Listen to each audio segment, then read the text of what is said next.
Hi, I'm Amanda Perna, and today I'm going to show you how to sew a mask at home. There are a few things that are really important that you want to have in your mask to make sure that it is protective for the person who's wearing it. I did go ahead and make a pattern to make it easy for you so you don't have to figure out the measurements on your own. You want to make sure you have a cotton fabric that is a high thread count. The reason for that is it's going to help with a tight weave to make sure that the wearer stays safe. You want to have a non-woven interfacing to put inside of it. 2 layers are best if you can do it. Then I use bias tape, pins, some sort of metal for in the nose, a measuring tape, scissors, an iron of some sort. I love this little tiny Cricut, but you could use any kind of iron, and of course your sewing machine. All right, let's get started. The first step is going to be to take your pattern and cut it out. Typically, I like to use 2 different scissors, one for paper, one for fabric, but today we're just gonna use one sharp one for both. So it's all cut out. I went ahead and cut out the interfacing so you didn't have to watch that happen, but I will show you how to cut it out on the actual fabric. So you're gonna lay your fabric out. You may want to give it a little press first if it looks like it's very wrinkled, but if it's not too bad, then go for it. You're gonna take pins. You can pin as much as you need to. I think 4, 1 in each corner is plenty to stabilize. So the pins are just gonna help you keep it so it doesn't shift while you're cutting. So here we're gonna put 4 pins in. Okay. Then you take your scissors and you're just gonna cut right around the outside of your pattern.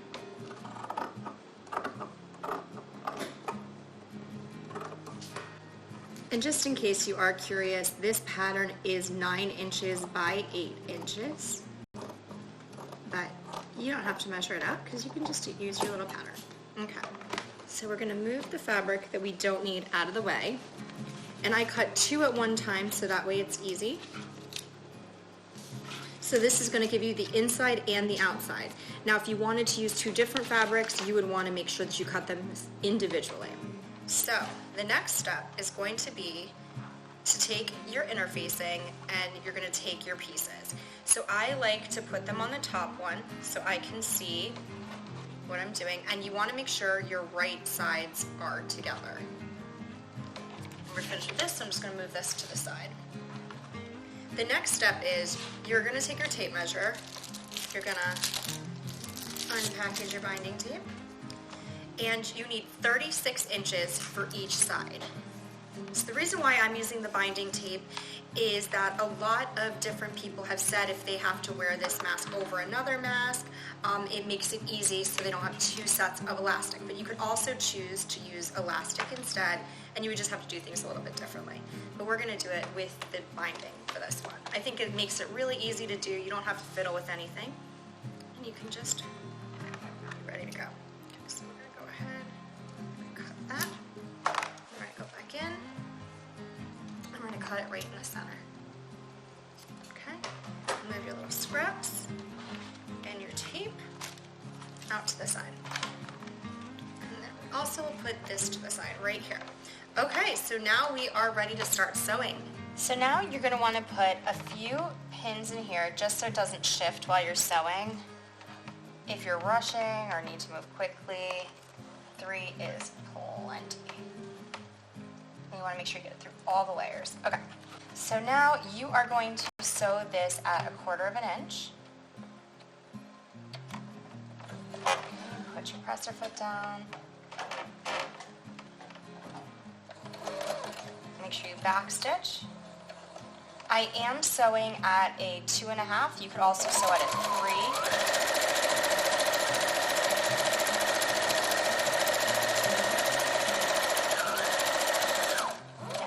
Back stitch again. So here is where your iron comes into play, and this is why I love this little one, because it makes it really easy for you to press open your seam. So you want to press your seam to one side,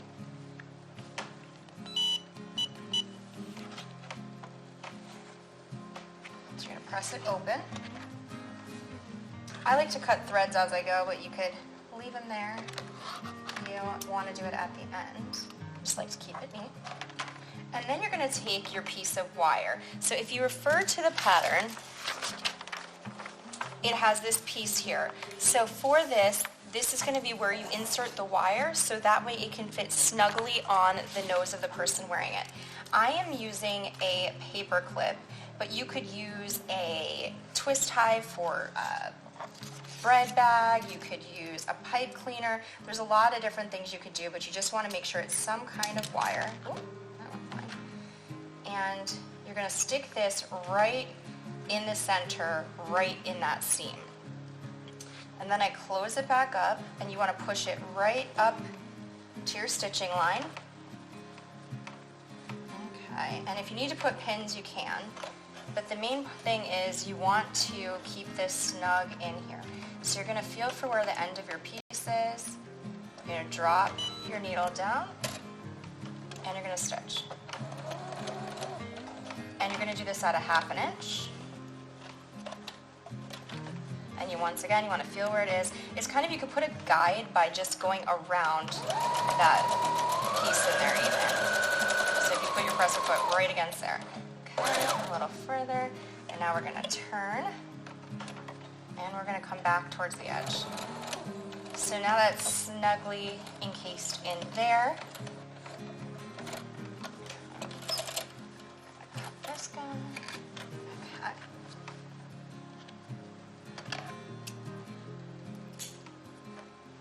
Okay, so now you have it all put together in that part, and you're going to want to turn it right sides together once again. Okay. The main thing you want here is for your two pieces of fabric to be even. So if your interfacing is a little, it'll be a little pulled because it's caught in that top piece, and that's okay. Main thing you want to get is that perfect here. Okay, so we're going to put the 3 again. 1, 2, 3. Forward, back stitch, and forward.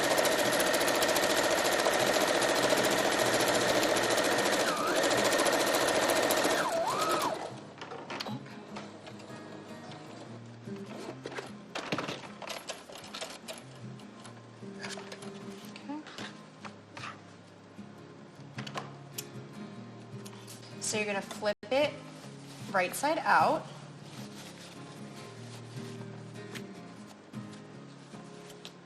And you're going to take your iron again, and you're just going to press this seam down here. And I just kind of pull it with my fingers, but you could stick scissors or a pencil or something in it if you want to get it really sharp. Okay, so now that we have this all ready, we're going to start making our pleats. So what you're going to do, you're going to take your pins, and on your pattern, we have marked where you can do these. So here's, it's all stitched together. So what you're going to do now is you're going to take your pins and you're going to match them to the lines. So this is going to be the center of your pleat. Your pleat is going to roughly be a 1/2 inch from mark to mark. So we're going to go from here to here. And you can poke through if you need to. I try not to, so that way I can keep my pattern intact. And there are going to be 3 pleats. So there's 1, 2. As you get the hang of it, you don't really need this anymore. But just so you can see it, we're going to keep doing it this way. 2.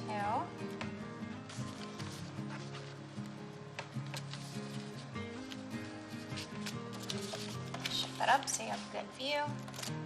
And 3.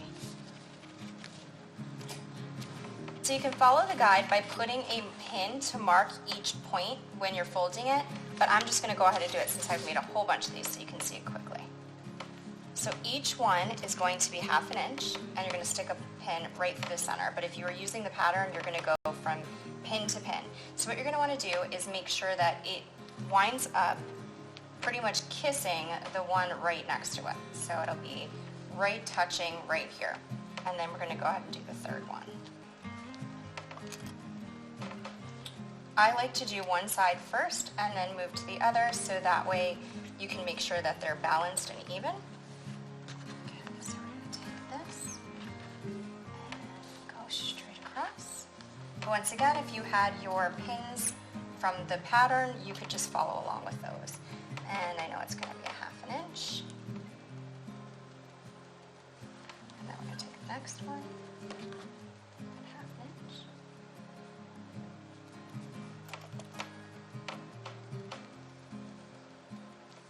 And then finally, the third one. Right up next to that one as well. Okay. If you need to check it and make sure you've got them, you just pull your pleats out nicely and make sure they lay flat, which they do. At this point, you can take your iron and give it a little press to keep them all nice and tight. And now it's time to do the binding. So what you're going to do is take your binding tape, you're going to put your ends together and find your center point. You're also going to find your center point on your mask and you're going to line them up. So my center point, and then you're just going to pin this down. Once again, you don't need too many pins, it's just to keep it in place and stabilize it.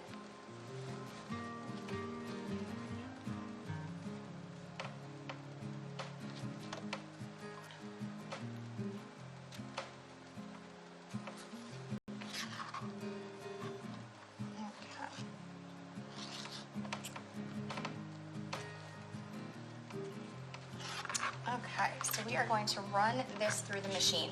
So I put my presser foot right to the edge of the binding tape, and you're going to want to stitch, back stitch, and stitch again.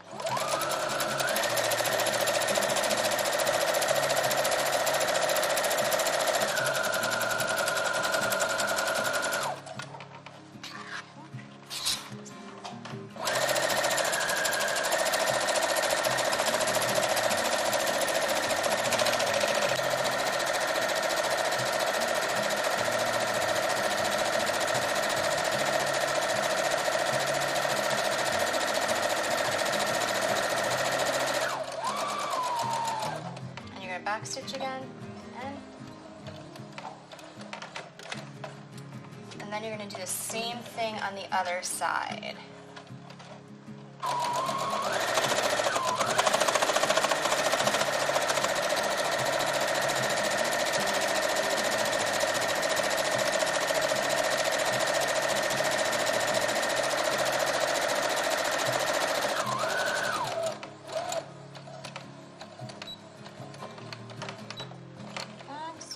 Stitches and take it off. Okay. And that is how you make a mask. I'm Amanda Perna at the Amanda Perna. Thanks for watching and stay safe, everyone.